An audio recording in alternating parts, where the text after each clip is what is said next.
J'aimerais aussi connaître l'usage que tu fais, de l'intelligence artificielle pour faire, de la competitive intelligence et de l'enablement. J'ai ouï dire que, tu, utilisais pas mal, ChatGPT.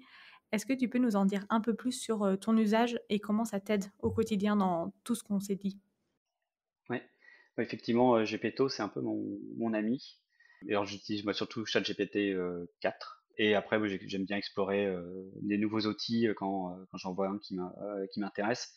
Mais vraiment en ciblant parce que tous les jours, tu vas passer un post LinkedIn, 25 nouveaux outils AI pour gagner en productivité. Ouais, t'es un peu submergé par une vague d'infos. Mais en quelques outils que j'ai bien apprécié, il y a Perplexity, par exemple, que je trouve assez précis. C'est un peu une sorte de chat GPT, mais plus orienté connaissance marché, concurrence. Du coup, ses réponses sont assez précises. J'étais tombé aussi sur un truc qui s'appelle CapGo, qui est un espèce de tableur dans lequel tu mets le nom de différents acteurs, les informations que tu cherches, tu fais tourner, et lui, en fait, il va faire fonctionner plein de recherches Google derrière, et il va venir alimenter automatiquement les informations.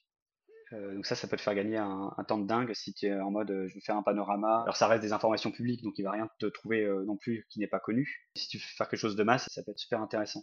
Alors moi j'ai juste utilisé la version gratuite, donc tu as un nombre de crédits limité pour m'amuser avec. Après il faut prendre une version payante pour utiliser à plein, mais je trouvais ça la démarche super intéressante. Et après pour en venir spécifiquement à ChatGPT, moi j'ai plusieurs cas d'usage principaux dans mon quotidien de PMM. Le premier, ça va être pour tout ce qui va être plutôt orienté contenu, pas la rédaction en tant que telle, parce que je trouve ça pas forcément les résultats, je les trouve pas forcément toujours extraordinaires. Puis je préfère qu'on y mette notre patte, notre touche humaine. Mais c'est surtout pour la partie génération d'idées. Donc, par exemple, je veux faire une communication sur telle nouvelle fonctionnalité. Je vais dire, bah tiens, pour telle nouvelle fonctionnalité à destination de telle audience, quel type de contenu je pourrais produire? Donne-moi des propositions qui soient un peu originales, par exemple, si je veux quelque chose de créatif. Donc, il va m'aider à trouver des idées.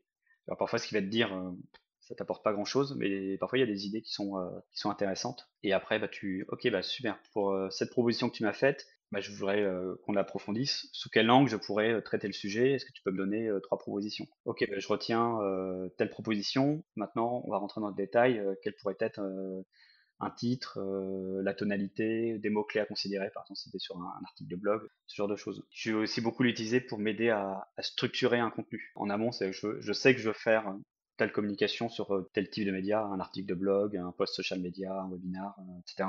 Et je dis, ah, bah, ok, bah, j'aurais traité tel sujet, comment je pourrais structurer la prise de parole, par exemple. OK, donc c'est vraiment processiser, définir, quelle est la meilleure manière de structurer une idée ou un contenu.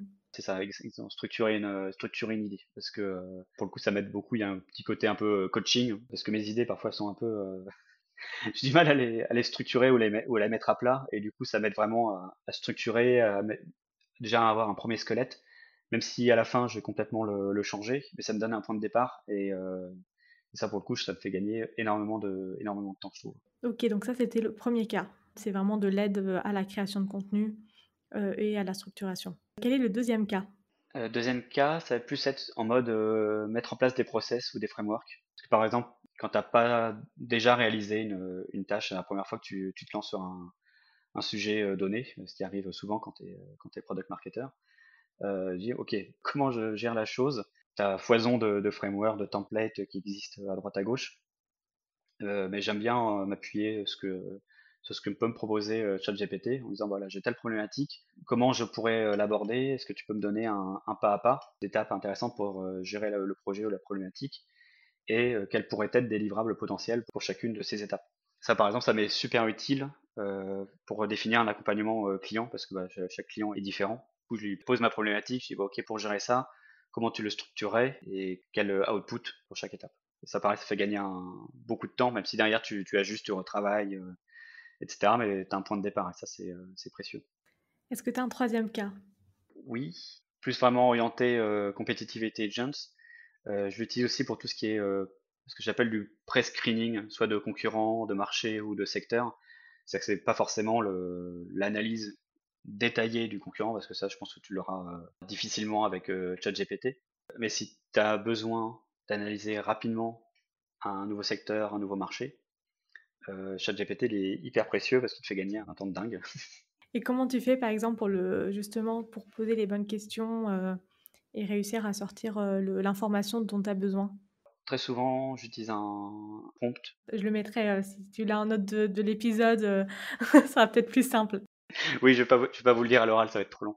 Mais en tout cas, oui, j'ai un prompt tout fait. Je suis assez content des résultats. Par exemple, je l'ai utilisé récemment, je devais produire des battle cards sur un marché que je connaissais pas et dans un temps limité. Donc pour gagner du temps, j'ai utilisé ça parce que ça te permet d'avoir très rapidement une première vision de bah ok de qui est le concurrent, c'est quoi sa proposition de valeur, c'est quoi ses offres, pourquoi il se distingue de tel autre acteur, quels sont des points de différence entre les deux acteurs en question et en mode un peu question-réponse et ça te donne très rapidement un premier overview du marché et ça va te guider ensuite pour prioriser ensuite tes actions d'analyse plus en détail du concurrent.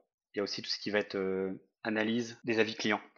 Donc tout ce qui tu vas trouver sur les G2, Captera, GetApp, etc. Tu peux lui demander bah, ce que je fais, c'est que bah, tiens pour tel concurrent sur est-ce que tu peux me faire une synthèse ou me sortir les 3 points clés des avis clients sur G2. Et je lui donne l'URL vraiment spécifiquement de où je trouve les avis. Donc ça avec la version payante. Si tu as la version gratuite, tu peux scraper les reviews et lui communiquer ensuite directement dans le chat. Et est-ce que tu l'utilises aussi pour te résumer les documents, enfin te faire gagner du temps dans toute cette partie synthétisation d'informations qu'on peut mettre des heures à lire quand c'est des PDF de 150 pages? Est-ce que ça aussi c'est un cas que toi tu utilises au quotidien ou pas? Oui, celui-là je l'utilise énormément. Là aussi, je pense que c'est dispo qu'avec la version payante. C'est-à-dire que tu peux lui uploader des documents, des PDF, des Excel, des Word, peu importe. Euh, et après, tu peux lui poser des questions sur ces documents. Donc moi, ce que j'aime bien faire, c'est ok, j'ai récupéré tel e-book, tel livre blanc, telle étude.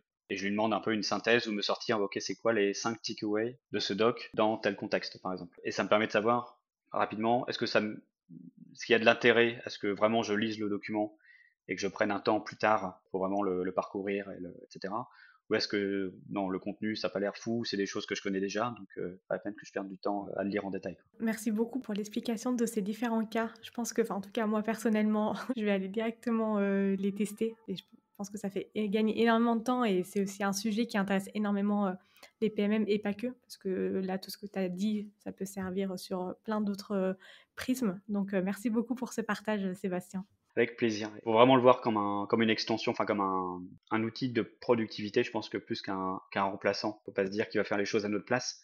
Surtout pas, parce qu'on va être très déçu par les résultats. Mais plus, voilà, comme une aide pour être plus productif. Si ça te va, on passe aux questions de la fin. Quelle est la prochaine personne ou le prochain sujet que tu aimerais écouter sur ce podcast et pourquoi? Bah, pourquoi pas quelqu'un de chez Decathlon, parce que bah toi tu y es, mais tu en parles pas forcément. Je crois que vous êtes pas mal de PMM en plus, il me semble, côté Decathlon, ce serait pas mal d'avoir ce retour d'expérience. Ou sinon, un format en mode binôme, PMM, PM. Alors c'est peut-être un peu en mode hors série, hein, mais ça pourrait être super intéressant de mettre en lumière comme ça des binômes. Je pense qu'il y aurait beaucoup à dire sur le sujet. S'il y a des binômes qui veulent participer au podcast, n'hésitez pas à m'écrire. Et oui, et c'est prévu aussi d'avoir des prochains invités de chez Decathlon. Donc, j'en dis pas plus. Est-ce que tu recommandes un livre ou une ressource en particulier? Ou plusieurs, si tu en as plusieurs. Oui, alors en ressources PMM, alors il y en a déjà beaucoup qui ont été cités ici, mais je crois pas que ça a été le cas pour PMM Files de Jason Oakley. Que moi j'aime beaucoup parce que bah, comme les founders PMM, moi ça me parle, donc j'aime beaucoup ces partages d'expérience. Et j'ai découvert aussi il y a pas longtemps une chaîne YouTube, c'est Henry Wong, qui est un ex-PMM chez Google. Et ce qui est top, c'est que lui, c'est des vidéos vraiment pratiques, mises en pratique. Il fait un peu en mode build and public, concept product marketing. Donc ça va être je fais un positionnement en 10 minutes, par exemple. Et ça, c'est top parce que bah, très souvent, t'as les templates, t'as les frameworks, mais pour les mettre en pratique, t'as pas forcément d'exemple concret. Et là, donc, il te montre un peu le pas à pas de comment lui réfléchit, de comment il remplit tout ça. Et je trouve ça excellent. En plus, c'est un format court qui est 10 minutes par vidéo, c'est parfait. Et après en livre, pas forcément de livres business parce que je les lis pas. Alors je les ai, je les lis pas, je les utilise. C'est-à-dire quand j'ai une problématique donnée, j'allais piocher dedans une info. Mais du coup, il y a deux livres qui moi me parlent beaucoup et qui je trouve fait beaucoup de parallèles avec le côté business, c'est La stratégie du poulpe et La vie secrète des arbres. Donc c'est des deux livres qui sont plutôt sur le vivant, la nature, etc. Et sur lequel c'est facile de faire des parallèles avec le côté business, le côté écosystème, etc. Et je trouve ça super inspirant, presque plus inspirant qu'un livre business.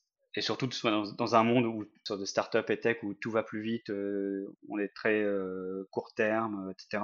Ce type d'ouvrage, je trouve que ça apporte une vision beaucoup plus durable hein, de la démarche, un peu une forme de permaculture, enfin, un mélange de permaculture et de marketing. Je vais de ce pas aller en savoir plus.